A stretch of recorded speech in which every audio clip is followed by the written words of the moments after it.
먼저 오늘 FP 교육을 받는 와중에도 이렇게 자리해주신 세 분께 감사드립니다. 안녕하세요. 반갑습니다. 오늘 우리는 책 주홍 글씨에 대해서 좀 대화를 나눠보고자 하는데요. 굉장히 좋은 책이죠. 먼저 이 책이 다루고 있는 사건에 대해서 간략하게 소개가 좀 필요합니다.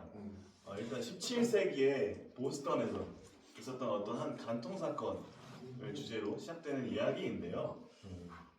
헤스터라는 여자 주인공이 있고, 원래 기존의 남편은 칠링워드라는 분이 계시고, 그리고 이제 새로운 남자친구, 우리가 통념적으로는 상간남이라고 표현하는 딤즈데일이라는 분이 계십니다. 이렇게 세 분이 나오는 이야기이고, 우리가 먼저 이야기를 시작하기에 앞서서 이 배경에 대해서 좀 알 필요가 있을 것 같아요. 그래서 미국이라는 나라 자체가 어떤 이 청교도 정신으로 설립이 된 나라지 않습니까? 그렇습니다. 네, 청교도의 특징이 굉장히 좀 금욕적인 면이 있습니다. 메시지죠. 네. 프로테스탄티즘. 그렇죠. 그래서 이 간통 사건에 대해서도 굉장히 낙인을 찍고, A라는 이제 어덜터리의 약자입니다. 간통을 뜻하는 어덜터리라는 영단어의 약자를 가슴에 주홍 글씨로 달고 살아야 했던 이야기라고 합니다. 그래서 우리 박수원 프로님께서 개괄적인 어떤 주제에 대해서 간략하게 말씀을 해주실 겁니다. 저는 일단 주홍 글씨에는 이제 다양한 화두들이 던져집니다. 그 화두들 중에 오늘 좀 주목해 볼 만한 화두에는 저는 개인적으로 이제 낙인이라는 이 단어에 대해 좀 심도 깊게 이야기를 여러분들과 해보고 싶었습니다. 그래서 결국 이 주홍 글씨의 그 주인공들의 행동이나 어떤 사건들, 어떤 줄거리들을 이렇게 쭉 파악하면 결국 어떤 죄를 지었냐보다 누가 죄를 지었느냐가 훨씬 더 중요하게 흘러가거든요.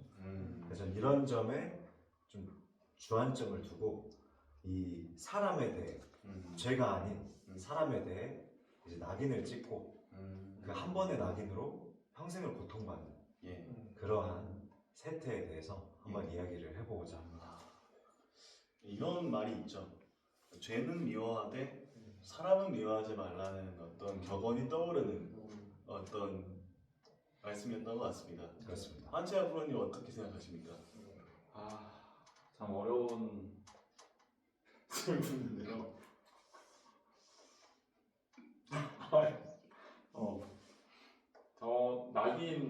저도 이제 군대 있을 때 보통 이제 이등병 때 실수 한번 하면 그 이미지가 평생 가는 낙인 국가를 가져가셨잖아요. 그래서 저도 그게 전입을 가자마자 굉장히 열심히 하고, 흔히 말하는 액션이라서 선임들한테 잘 보여야겠다 그런 것 때문에 처음 이미지를 잘 가져갔는데, 근데 제 동기들 중에서는 이제 어린 친구들은 그런 걸 잘 못 챙기다 보니까 너 패급이다, 좀 띨빵한 것 같다, 나중에 좀 분대장도 못 할 것 같고, 그런 것 때문에 이제 그 이미지가 2년 동안 가니까 낙인이라는 게 참 안타까우면서도 잘 안 바뀌는 그런 좋지 않은 그런 소재인 것 같습니다. 이거는 약간 남성들 누구나 한 번씩 좀 경험할 만한 맞습니다. 어떤 그런 이벤트였던 것 같습니다.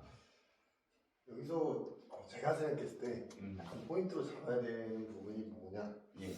저는 개인적으로 여기 약간 전체주의랑도 조금 연결이 될 수 있다고 생각을 해요. 이 유럽의 사회나 미국은 사실 역사가 별로 오래되지 않았기 때문에 이 17세기 당시 이때 유럽 문화를 보면은 마녀사냥 이런 단어가 굉장히 많죠. 근데 요거를 보면은 사실 유럽의 대부분의 국가들이 전체주의였던 것만큼 하나의 목표물을 두고 그걸 공격하면서 그들을 같이 공격하는 사람들을 동일시하고 동질감을 느끼는 그 인간의 되게 추악한 부분을 이 책에서 정말 여실히 보여주지 않았나, 그렇게 저는 생각을 하고 있거든요. 그런 점에서 보았을 때 현재 그 작금의 대한민국이 이러한 마녀 사냥을 하고 누군가를 낙인 찍어서 같이 공격하는 당사자들을 동일시하는 현상에 대해서는 혹시 사회자님께서 어떻게 생각하십니까? 저도 항상 우려를 많이 가지고 있는 사안이고, 개인적으로는 청와대 국민청원이라는 제도가 우리가 있습니다. 그래서 이게 사용이 되었을 때 초기에는 정말 좋은 취지로 잘 시작이 되었는데 좀 안타까웠던 것들은 어떤 사람의 어떤 잘못을 우리가 기존에 있는 사법 제도가 아니라 어떤 이런 공개적인 토론장, 어떤 뭔가 이 마녀사냥이 이루어질 수 있을 만한 대중들이 이야기하고 손가락질할 수 있는 어떤 인터넷이라는 장에서 이렇게 이루어지면서 좀 개인적으로는 우리가 그 의미가 좀 사회적으로는 또 의미가 변했던 것 같습니다. 그래서 말씀해주신 것처럼 좀 걱정스러운 우리 사회 변화가 아닐까 생각하고 있습니다. 근데 요즘 보면 이 낙인 관련해서 학교 폭력 있지 않습니까? 요즘 학교 폭력을 생활기록부에 이렇게 남기면 대학도 못 가고 취업도 못 하고 이렇게 낙인 이론이 사실 어찌 보면 되게 안 좋은 거지만 사실 또 어떻게 보면 실질적인 피해자들 입장에서는 이게 사회가 대신 조금 그 억울함 이런 거를 그래도 좀 풀어주는 수단이 될 수 있지 않을까 뭐 이런 의견도 있잖아요.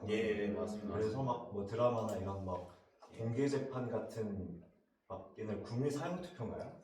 뭐 그런 드라마들이 그 일반 대중들한테 좀 이렇게 호응을 얻었던 것도 그런 욕구가 그래도 대중들한테도 어느 정도 있다라는 이런 생각을 좀 해볼 수도 있을 것 같네요.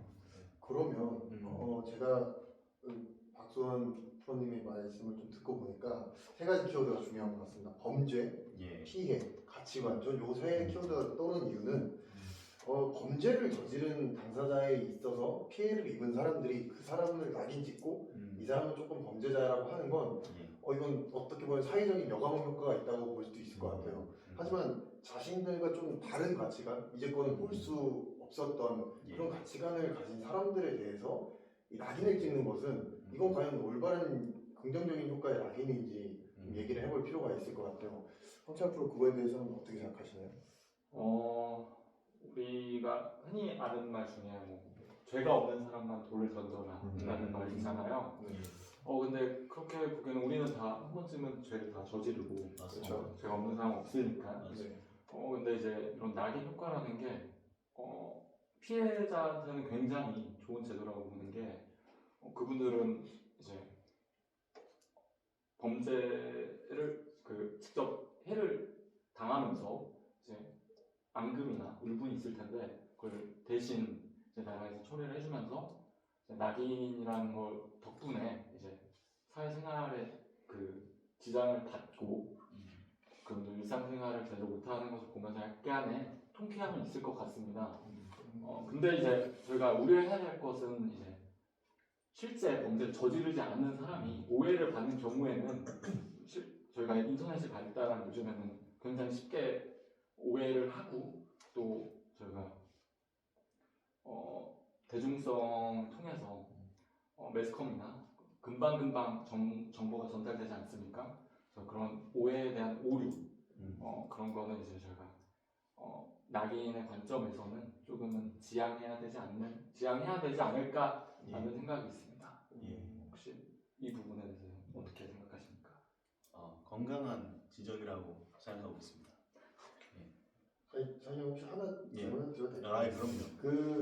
황찬 프로 말씀을 듣다 보니까 이 낙인이라는 게 어느 정도의 자정 효과는 있는 것 같아요. 근데 또 참회를 할 수도 있는 거잖아요.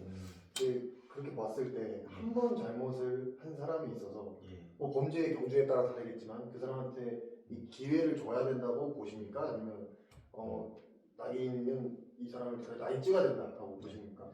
저는 개인적으로는 두 번째 기회가 주어져야 한다고 생각은 하는데 거기에 전제 조건은 마땅한 벌이 됐든 먼저 좀 속죄가 이루어진 이후에는 우리가 사회적으로 좀 두 번째 기회를 줘야 되지 않나 생각이 있습니다. 미국이 가장 그런 게 많이 발달되어 있는 사회라고 생각을 하는데 세컨 찬스라는 말을 많이 하더라고요. 두 번째 그 사람이 뭔가 잘 못했어도 특히나 셀러브리티의 경우에 좀 뭔가 우리나라는 뭐 최근에도 조진웅 씨 같은 경우가 있지만 좀 윤리적인 기준이 까다롭고 그것을 굉장히 기대하는 모습이 많은 것 같습니다. 우리가 통상적으로 바라보는 대중들이 바라보는 사람이 사회적인 인물이 좀 윤리적으로 완벽해야 한다는 믿음이 좀 있는 것 같습니다. 그래서 그런 기대가 있는데 그것을 충분히 마땅히 하지 못했을 때에도 좀 벌을 받고 속죄를 하고 나서는 두 번째 기회가 주어져야 오히려 건강하게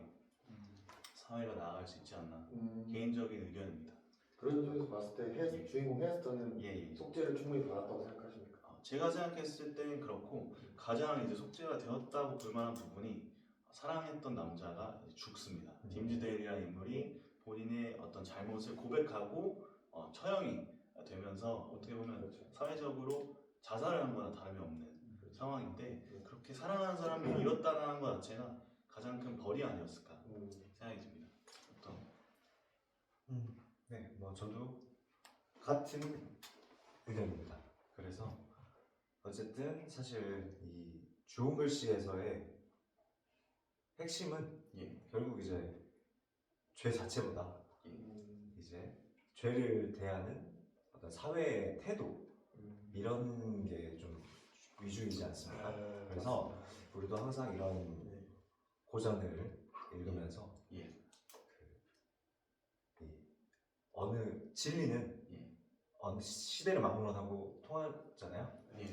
그래서 우리도 이 과거의 사례, 역사들 그리고 최근의 지난날들을 그리고 앞으로 살아갈 우리 사회에서도 그렇게 항상 너무 어떤 한 편에만 매몰되지 않고 이렇게 정반합을 계속 이뤄나가는 그런 사회가 되었으면 좋겠습니다. 맞습니다. 그런 점에서 막내가 한 말씀 올려도 되겠습니다. 예. 제가 봤을 때 이 미성숙한 사회에서 이 낙인 효과가 좀 더 치명적이라는 말씀에 전적으로 동의를 하는데 그런 점에서 봤을 때 우리가 이게 이 협병을 해야 합니까? 앞으로 나아가는 과정에 있어서 누군가가 정말 잘못을 저지를 수도 있고 조금 부족한 부분을 보일 수 있을 텐데 맞습니다. 이 낙인까지는 정말 안 되겠죠. 근데 잘못을 했다면 따끔하게 지적을 해주고 이게 좀 가치관의 차이라면 좀 더 토론의 장이 열릴 수 있는 우리가 그런 커리어 패스를 이루어가면 좋지 않을까. 좋습니다. 이런 얘기를 오늘 토론을 마무리해보고 싶습니다. 맞습니다.